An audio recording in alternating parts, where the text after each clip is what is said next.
హల్లెలూయా. హల్లెలూయా. ప్రార్థన చేసుకుని దేవుని యొక్క వాక్యాలు పరిశుద్ధాత్మ దేవుడు మనతో మాట్లాడడంలో ప్రార్థన చేసుకుందాం. మహాగౌడ అక్షయగౌడ అలక్ష్యకర్త పరిశుద్ధాత్మదేవ త్రియేకనైన సర్వోన్నతుడానికి స్తోత్రాలు నాయన. జీవము గల దేవ, జీవాధిపతి, నీవు తప్ప ఈ లోకంలో ఎవరు లేరు నాయన. మీరే మాతో ఉన్నది నాయన. మీరు మాట్లాడించమని సహాయం చేయమని నజరేయుడైన యేసు నామములో ప్రార్థించున్నాం తండ్రి. ఆమేన్, ఆమేన్. తండ్రి, కుమార, పరిశుద్ధాత్మ మహిమ కలుగును గాక. దేవుని యొక్క నామమును మహిమ కలుగును గాక. హల్లెలూయా, హల్లెలూయా, హల్లెలూయా. హల్లెలూయా. ప్రియమైన కుమార్తె పరిశుద్ధాత్మ దేవుడు మనతో నిశ్చయంగా ఈరోజు మాట్లాడడానికి సిద్ధంగా ఉన్నాడు. హల్లెలూయా, హల్లెలూయా. ఏమని మనతో తెలియపరుచున్నాడంటే, ఇతరుల కోసము మాట్లాడ కాదు, కానీ ఇతరుల కోసము నీవు తీర్పు తీర్చే అధికారము నీకు లేదని పరిశుద్ధాత్మ దేవుడు మనకు ఈ రోజు మనతో మాట్లాడడానికి ఆయన సిద్ధంగా ఉన్నాడు. హల్లెలూయా, హల్లెలూయా, హల్లెలూయా. హల్లెలూయా. ఇక్కడ ఒకరి పక్షమున ఒకరి నడకలో నడుచుకుంటూ తన తప్పును తనను దాచుకొని తన లోపమును తనను కనబడకుండా తన వెన్నుపూస వైపున వెన్నుపూస వైపున వెనుక దాచుకొని ఎవరికి కనబడతలేదు నేను చేసిన యొక్క క్రియలు, నేను చేసిన యొక్క నా యొక్క ఆలోచనలు, నా యొక్క తలంపులు అనే యొక్క అవన్నీ వెనుక పెట్టుకొని అంటే కప్పుకొని ఇద్దరి వైపు చూచుకుంటూ ఇద్దరి కోసము ఇలా అనేటువంటి చూపిస్తున్నారు. చూసావా? వాడినట్టు తెలుసా, నీకు తీర్పు తీర్చే అధికారము లేదు కనుక నువ్వు తీర్పు తీర్చేవాడవు కాదు అంటున్నాడు. ఎందుకంటే నువ్వు తీర్పు తీర్చుతున్నావు ఓకే, కానీ నిన్ను తీర్పు తీర్చే ఒక అధికారం పరిశుద్ధాత్మ దేవుడు ఇవ్వలేదు. కానీ నీకు తీర్పు తప్పదు పరలోక రాజ్యంలో అని తెలియపరచు. హల్లెలూయా, హల్లెలూయా. ఇక్కడ మీరు ఎవరికైనా తీర్పు చెప్పే ముందు, ఎవరికైనా మనము వారి కోసం మాట్లాడే ముందు, వారి కొరకు తీర్పు తీర్చే ముందు మనము తీర్పు తెచ్చుకోవాలి. అసలు అంటే మీరు ఎవరికైనా తీర్పు తీర్చే ముందు మిమ్మల్ని మీరు తీర్పు తీర్చుకోవాలను అని బైబిల్ లేఖనంలో రాయబడి ఉంది. రోమీయులకు 2వ అధ్యాయం 1వ వచనంలో, కాబట్టి తీర్పు తీర్చు మనుషుడా నీవెవరైనా సరే నిరుత్తరుడవై ఉన్నావు. ఎలా ఉండాలట? నిరుత్తరుడవై ఉండాలి. దేని విషయములో ఎదుటి వానికి తీర్పు తీర్చుచున్నావో, ఏ విషయంలో అయితే నువ్వు ఎదుటి వారి కోసం మాట్లాడుతున్నావో, ఏ విషయం అయితే ఎదుటి వారి కోసమై నువ్వు తీర్పు తీర్చడానికి నువ్వు ముందు ఉన్నావో, దాని విషయములో నీవే నేరస్తుడవని తీర్పు తీర్చుకొనుచున్నావు. ఎవరి కోసమై మాట్లాడుతున్నావో వారు నేరస్తుడని నువ్వు ఎప్పుడైతే చెప్తున్నావో, వారు మంచివారు కాదని ఎప్పుడైతే చెప్తున్నావో, వారు చెడువారని కాదని ఎప్పుడైతే చెప్తున్నావో, చెడువారని ఎప్పుడైతే చెప్తున్నావో, ఇతరుల కోసము నువ్వు తీర్పు తీర్చడానికి నువ్వు ముందుకు వెళ్తున్నావో, అక్కడ ఏమంటున్నా తెలుసా? నువ్వే నేరస్తుడవు అని పరిశుద్ధాత్మ తెలియపరుస్తుంది. ఎందుకో తెలుసా? ఎందుకు నేరస్తుడు అంటే, పరిశుద్ధాత్మ దేవుడు తీర్చే అధికారము ఎవ్వరు కూడా ఏ మనుషుడు కూడా ఇవ్వలేదు. ఇచ్చాడా? ఇవ్వలేదు. అమ్మ, ఆ తీర్పు ఎవరు తీర్చబడాలి? దేవుడే తీర్చబడాలి. ఎందుకో తెలుసా? ఆయన చేతుల చేత ఆయన ప్రతి ఒక్క మనిషిని మట్టితో తయారు చేశాడు. ఆయన చేతుల చేత అందాన్ని దిద్దాడు. ఆయననే మనుషుని సృజించాడు కనుక ఎవరికి అధికారం ఉంది? ఇప్పుడు అయ్యా దేవుడికి అధికారం ఉంది. అవునా కదా? ఎస్, అవునా కదా? దేవునికి అధికారం ఉంది. ఉదాహరణగా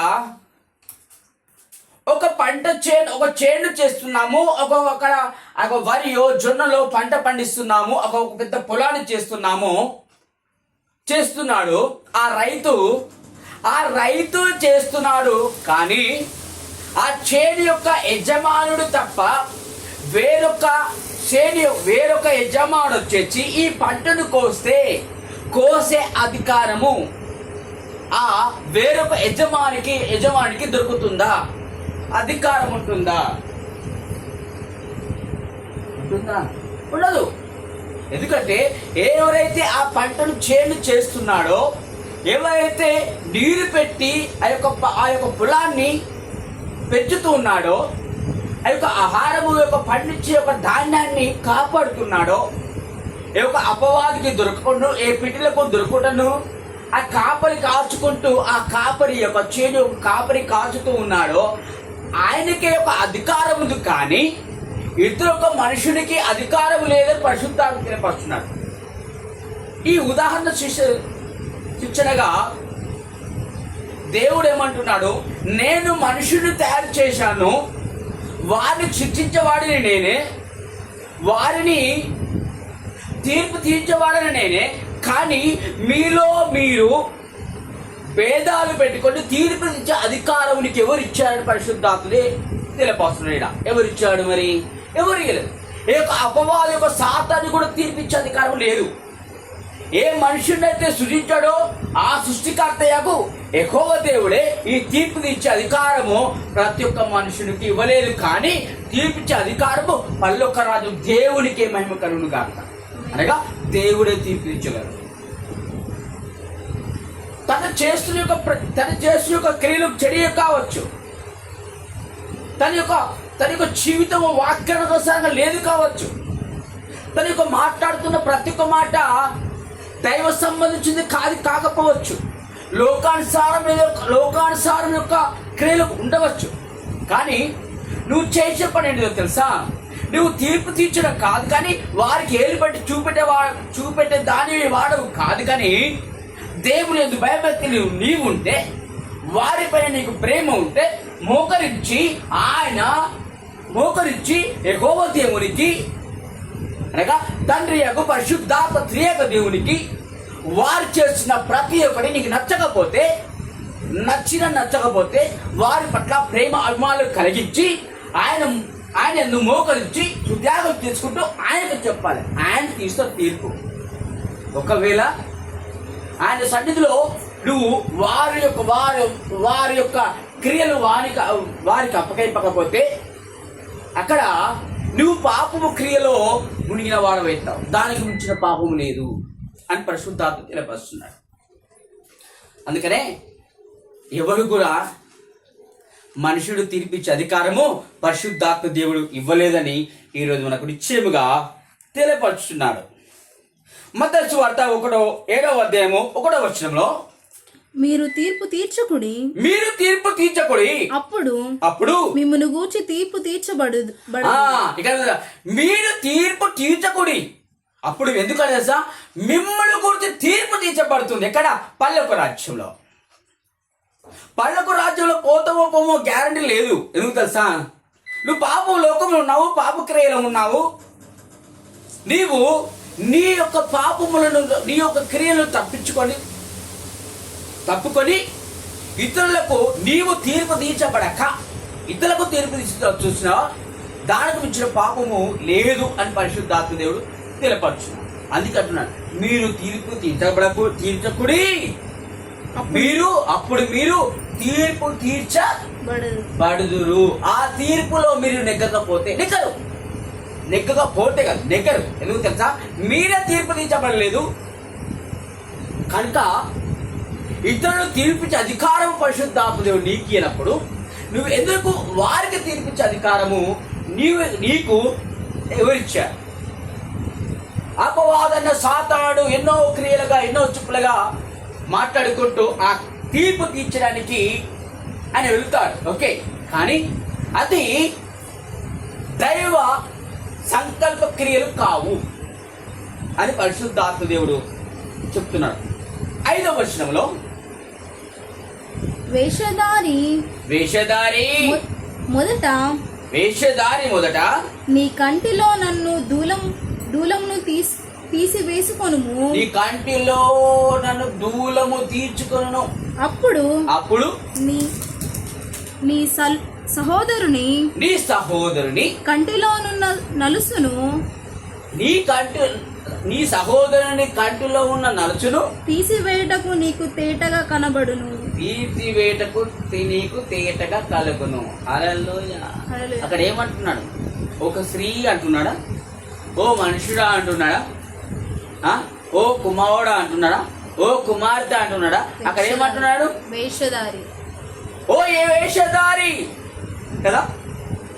అక్కడ ఏమంటున్నాడు? ఓ వేషధారి నీ కంటిలో నలుచును పసును తీసుకో కదా. నీ కంటిలో నలుచును ధూళిని తీర్చుకున్నప్పుడు నీ సహోదరులైనను, నీ ఎదుట వారిను, నీ ముంగటి వారిను వారి కంటిలో నలుసు కోసం మాట్లాడు. అంతేనా? వేషధారి అంటున్నాడు అక్కడ. మన పాపక్రియలో ఉన్నాము, పాపంలో ఉన్నాము. అక్కడ దేవునికి వాక్యానికి దూరం అవుతున్నాము. నీ కంటిలో నలుచును చూడకుండానే వేరొక కంటిలో నలుసు చూస్తున్నావు. చూసావా? అంటే నువ్వు చేస్తున్న క్రియలు అవి ఎటువంటి కానీ ఎదుటి వారిని చూస్తున్నావు. చూసావా? వారే వేషధారులు. అవునా? మరి ఎలా ఉండాలి మనం? 4వ వచనం ఒకసారి. నీ కంటిలో దూలం ఉండగా నీవు నీ సహోదరుని చూచి నీ కంటిలోనున్న నలుసును తీసివేయమని చెప్పనేలా. నీ కంటిలో దుమ్ము ధూళి ఉంది, అది తీసుకోవడం చేత కాదు. కానీ ఎదుట వాడి కంటిలో నీ కంటిలో దుమ్ము ధూళి ఉంది తీసుకో అని చెప్తావా? అది ఎంతవరకు అసాధ్యము అని పరిశుద్ధాత్మ తెలియపరుచున్నాడు.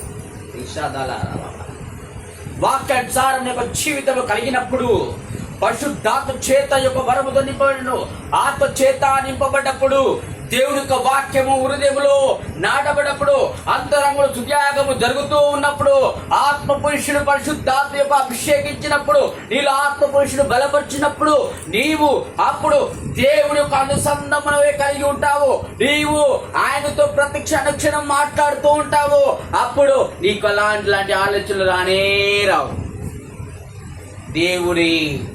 దేవుడి ఆకాశం అగ్ని పర్వతం దించి నిన్ను పరిశుద్ధుడిగా ఏర్పరచుకొని ఉంటాడు. అప్పుడు నా కుమారుడా అంటాడు.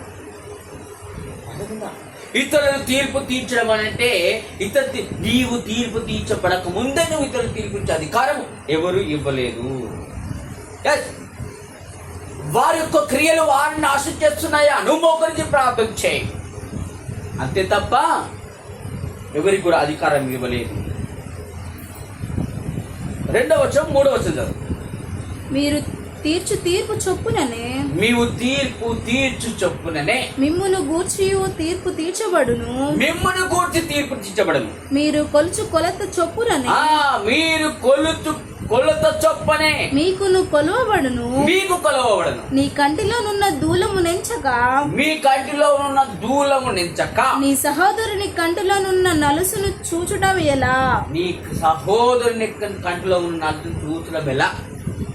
అర్థమైందా? నువ్వు ఏ ప్రకారంగా ఉంటావో దానికి 200 చేస్తుంటా ఉంటారట. నువ్వు కొలుతు విధానంలో, నువ్వు చూస్తున్న చూపు విధానంలో. అర్థమైందా? నీ కంటిలో నలుసును దాచుకొని నీ సహోదరుని కంటిలో నలుసును నువ్వు చూచడం ఎలా? అది తప్పు కదా? అది తప్ప అవును కదా? దేవుడు అలానే చెప్తున్నాడు. దేవుడు ఎందుకు భయభక్తుడు వాక్యానుసారంగా జీవించినప్పుడే, జీవము గ్రంథంలో ఉన్న యొక్క ప్రతి ఒక్క స్వచ్ఛమైన మాటను నువ్వు అనుసరించి నచ్చినప్పుడే నీలో కంటిలో ఉన్న నలుసును పరిశుద్ధాత్మ దేవుడు తీయడానికి సిద్ధమన్నారు. ఈ బాబాల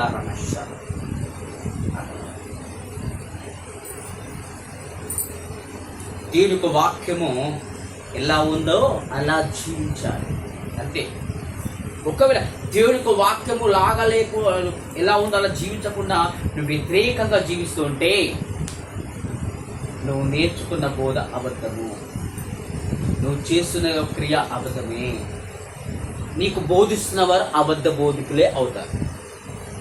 ఎదుటి వాడిని చూచి అసూయపడుతున్నావేమో, కానీ నీలో నీ క్రియ ఎలా ఉంది, నువ్వు నడిచే విధానం ఎలా ఉందో ఫస్ట్ తీర్మానం చేసుకోవాలి. తీర్మానం చేసుకున్నప్పుడు నువ్వు కరెక్ట్గా రైట్గా ఉన్నప్పుడు ఎదుటి వారిని ఏలు చూపే అధికారం నీకు పరిశుద్ధాత్మ దేవుడు ఇస్తాడు. లేకపోతే ఇవ్వడు అని తెలియపరుస్తున్నాడు. మత్తయి సువార్త 7వ అధ్యాయము 2వ వచనం. మీరు తీర్చు తీర్పు చొప్పుననే మిమ్మును గూర్చి తీర్పు తీర్చబడును. మీరు ఎప్పుడైతే ఎలా తీర్పు తీస్తున్నారో మిమ్మల్ని గూర్చి పరిశుద్ధాత్మ వాళ్ళ కూడా తీర్పు తీస్తారట. జాగ్రత్త. ఆ తీర్పులో నెగ్గకపోతే నరకంలో కాలిపోతాం. జాగ్రత్త.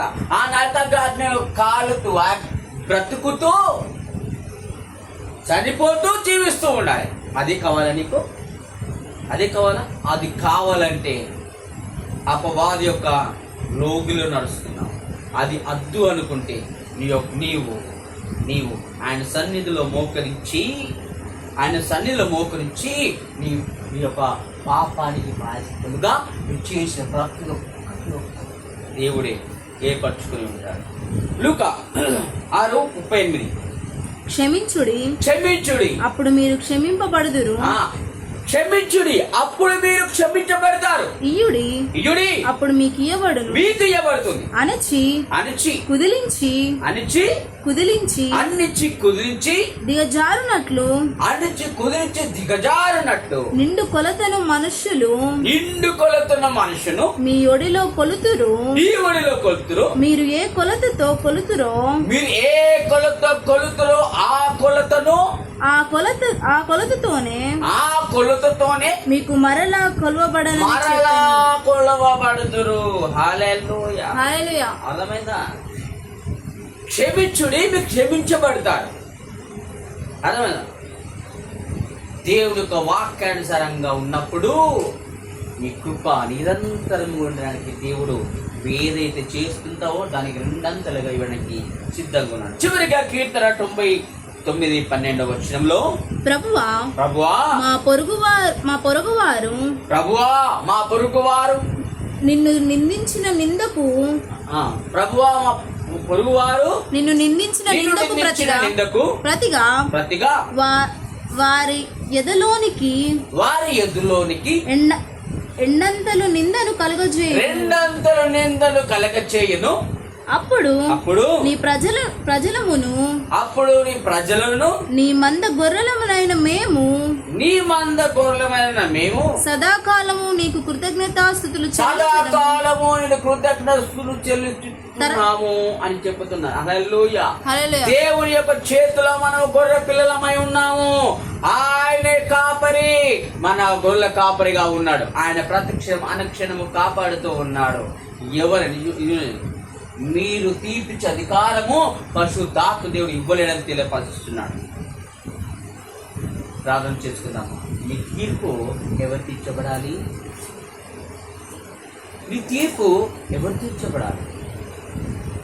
దేవుని తీర్పు తీర్చబడాలి. ఏ మనుషుడును తీర్పు తీర్చే అధికారము పరిశుద్ధాత్మ దేవుడు ఎవరికి ఇవ్వలేదని తెలియపరుస్తున్నాడు. ఎందుకంటే నీ కంటిలో నలుచును తీయజాలక ఎదుటవాని కంటిలో నలుచును చూపెట్ట ఎంత పాపమో, ఎంత తప్పు. అది పరిశుద్ధాత్మ దేవుడు తీర్పు తీర్చడానికి సిద్ధంగా ఉన్నాడు. ప్రారంభం చేసుకుందామా? మహాగరుడా, ఆశ్చర్యకోవడానికి వందనాలు. సర్వోన్నతుడా, సర్వాధికారుడా, ఆయన ఇంతవరకమైన మాటలు ప్రతి ఒక్క మాటలు ఉన్నందుకు వందనాలు, స్తోత్రాలు. వింటున్న హృదయాలను ఆ ప్రభా నాటబడి ఈ కృపను సహాయం చేయమని నాజుడైన యేసు నామమున ప్రార్థించుచున్నాము తండ్రి. ఆమేన్.